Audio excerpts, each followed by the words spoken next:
गोपीपुर नामक गांव में संगीता नाम की एक बेहद ही सुशील और सुंदर लड़की रहती थी। संगीता के पिता एक पुजारी थे। वे रोज सुबह जल्दी उठकर मंदिर में पूजा पाठ किया करते थे और संगीता भी रोज सुबह जल्दी उठकर मंदिर की साफ सफाई और पूजा पाठ में अपने पिता की मदद कराया करती थी। एक दिन संगीता सुबह के 4 बजे उठकर अपनी सहेली पुष्पा के घर जाती है और उसे आवाज लगाती है, पुष्पा, अरे ओ पुष्पा, अरे पुष्पा, सुबह के 4 बज गए हैं और तू अभी तक सोई हुई है। जल्दी उठ, नदी पर नहाने जाना है। पुष्पा अपनी आंखें मीटती हुई अपने कमरे से बाहर आती है और संगीता से बोलती है, अरे संगीता, अभी तो आसमान में भी अंधेरा छाया हुआ है। हम दोनों कुछ देर बाद चलते हैं ना नदी पर नहाने। कुछ देर में दिन भी निकल आएगा और फिर गांव की औरतें और लड़कियां भी तो नदी पर नहाने के लिए जाएंगी। हम भी उन्हीं के साथ नदी पर नहाने चल पड़ेंगे। तुझे पता है ना कि मुझे मंदिर की साफ सफाई करनी होती है। अगर तुझे मेरे साथ नहीं जाना तो ठीक है, मैं अकेले ही नदी पर नहाने के लिए चली जाती हूँ। अरे अरे, तू तो गुस्सा हो गई, मैं चलती हूँ ना तेरे साथ। फिर दोनों नदी में जाकर नहाने लगती हैं।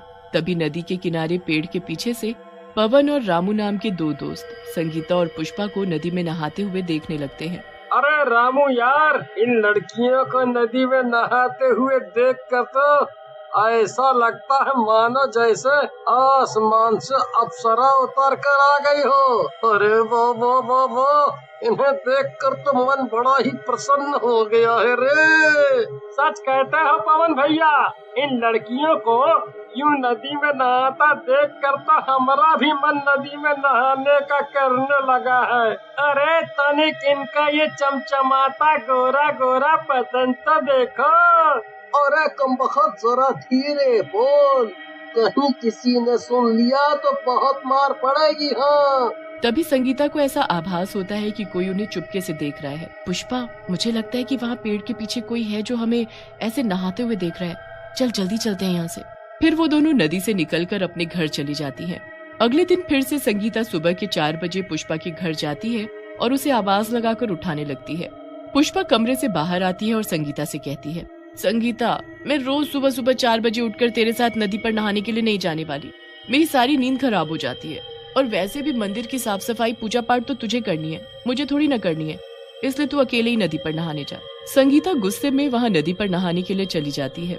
तभी पवन और रामू फिर से नदी के किनारे पेड़ के पीछे खड़े होकर संगीता को नहाते हुए देखने लगते हैं। पवन भैया, आज तो ये लड़की अकेले नदी पर नहा रही है। चल तो फिर आज हम दोनों भी नदी में नहाने के मजे लेते हैं, वो भी इस अप्सरा के साथ। फिर दोनों हंसते हुए नदी में नहाने के लिए चले जाते हैं और संगीता को अकेला पाकर उसे छेड़ने लगते हैं। अरे तुम दोनों नदी में, तुम्हें पता नहीं है क्या कि सुबह सुबह नदी पर सिर्फ गांव की लड़कियां और औरतें स्नान करती हैं? तुम दोनों यहाँ से निकलो, नहीं तो तुम्हारे लिए अच्छा नहीं होगा। पवन और रामू पर संगीता की किसी बात का कोई असर नहीं होता है। तभी पवन संगीता का हाथ पकड़ लेता है और हंसते हुए उससे बोलता है, अरे मेरी रानी, इतना क्यों गुस्सा होती हो? अरे हमें भी तो तुम्हारे साथ नहाने के मजे लेने हैं, और वैसे भी हम दोनों तुम्हारे साथ नहाकर कुछ देर में यहाँ से चले जाएंगे। संगीता उन दोनों की हरकतों से बहुत डर जाती है और जोर जोर से चिल्लाने लगती है। तभी नदी के किनारे से पुष्पा संगीता को आवाज लगाती हुई आती है। पुष्पा को देखकर पवन और रामू की सिट्टी पिट्टी गुल हो जाती है।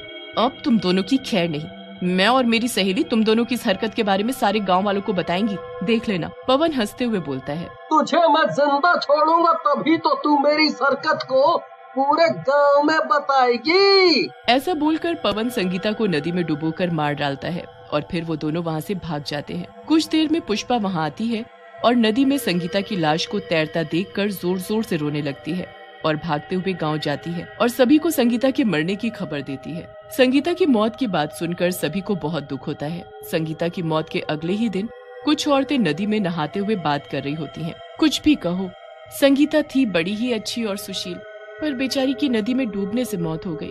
अरे तो उसे इतनी सुबह नदी के उस किनारे जाकर नहाने की जरूरत क्या थी? अरे जब पता है नदी के दूसरे किनारे पानी का ज्यादा बहाव होता है। अब नदी में डूबने से हो गई ना उसकी मौत। संगीता चुड़ैल के रूप में नदी में दूर खड़ी उन सारी औरतों की बातें सुनकर बोलती है, हे भगवान, इन सभी औरतों को लगता है कि मेरी मौत नदी में डूबने की वजह से हुई है, जबकि ऐसा है नहीं। उसी दिन दोपहर के समय नदी के पास से गगन नाम का एक आदमी गुजर रहा होता है कि तभी उसकी नजर नदी में नहा रही एक सुंदर लड़की पर पड़ती।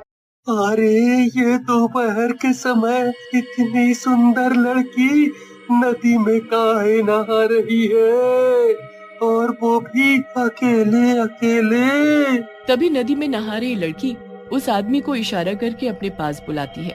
अरे बाबू, दूर से काहे ऐसे हमें घूरे जा रहे हो? अगर हमरे साथ नहाना है तो आ जाओ नदी में।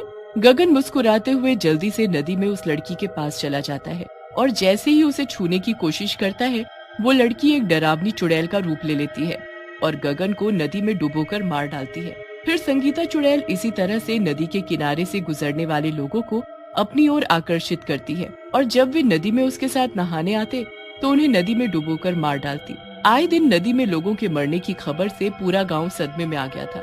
तभी गांव के कुछ लोग आपस में बातें करते हैं। अरे भाइयों, नदी में एक के बाद एक मौत हो रही है।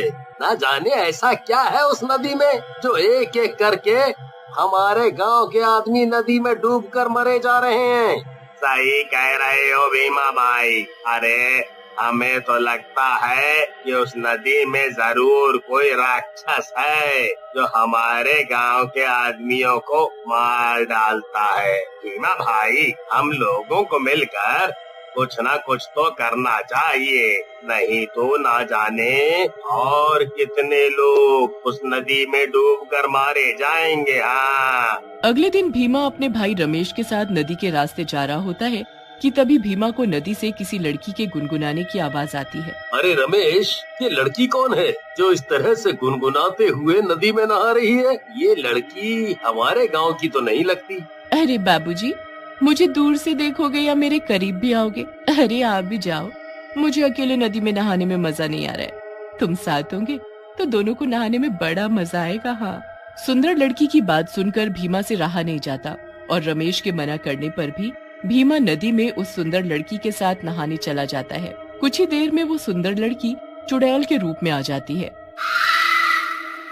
और भीमा का गला दबाकर उसे नदी में डुबोने लगती है। रमेश जल्दी से गांव जाता है और गांव के लोगों और मुखिया जी को ये सारी बात बताता है। मुखिया जी, जल्दी से कुछ कीजिए, नहीं तो वो चुड़ैल मेरे भाई भीमा को भी मार डालेगी। फिर गांव के लोग और मुखिया जी पुजारी जी को लेकर नदी के पास जाते हैं। ए दुष्ट चुड़ैल, छोड़ दे इस बेचारे आदमी को। आखिर क्या बिगाड़ा है इसने तेरा जो तू उसे इस तरह से नदी में डुबोकर मार डालना चाहती है? मैं गांव के किसी आदमी को नहीं छोड़ूंगी, मार डालूंगी मैं सभी को। जैसे मुझे नदी में डुबोकर मार डाला, वैसे ही मैं भी गांव के आदमियों को नदी में डुबोकर मार डालूंगी। पुजारी जी, मुखिया जी, अरे रमेश, कोई तो कुछ करो, मुझे इस चुड़ैल के हाथों से बचाओ। ये क्या बोल रही है तू? आखिर तू है कौन जिसे नदी में डुबोकर मार डाला? चुड़ैल भीमा का गला छोड़ देती है और रोते हुए बोलती है, पिताजी, आपने अपनी बेटी को नहीं पहचाना। मैं संगीता हूँ और मुझे किसी और ने नहीं बल्कि हमारे गांव में रहने वाले पवन और रामू ने मिलकर नदी में डुबोकर मार डाला। चुड़ैल की ये बात सुनकर गांव के सभी लोग, मुखिया जी खासकर पुजारी जी, बहुत ही हैरान थे। ये क्या बोल रही हो तुम? तुम मेरी बेटी संगीता हो, पर मैं तुम पर यकीन कैसे करूं कि तुम संगीता हो? फिर चुड़ैल अपनी जादुई शक्ति से चुड़ैल के रूप से संगीता के रूप में बदल जाती है। अब तो आप सभी को यकीन हो गया ना कि मैं ही संगीता हूँ। पर बेटी, तुम्हारी मौत तो नदी में डूबने की वजह से हुई थी। चुड़ैल गुस्से से बोलती है, नहीं, मेरी मौत नदी में डूबने से नहीं हुई थी। फिर चुड़ैल सभी लोगों को बताती है कि कैसे पवन और रामू ने उसके साथ बदतमीजी की और किसी को कुछ पता न चले इसलिए उन्होंने उसे नदी में डुबोकर मार डाला। जब तक पवन और रामू को उनके किए की सजा नहीं मिल जाती, मैं ऐसे ही लोगों को नदी में डुबोकर मारती रहूंगी। पुजारी जी मुखिया जी से कहते हैं, मुखिया जी, मेरी बेटी को न्याय दीजिए, नहीं तो वो ऐसे ही तड़पती रहेगी और लोगों को मारती रहेगी। मुखिया जी चुड़ैल और पुजारी जी की बात सुनकर जरा भी देर नहीं करते। वे रामू और पवन को उसी दिन पकड़कर फांसी की सजा दे देते हैं। पवन और रामू के मरते ही चुड़ैल को भी मुक्ति मिल जाती है और वो हमेशा हमेशा के लिए उस नदी से गायब हो जाती है।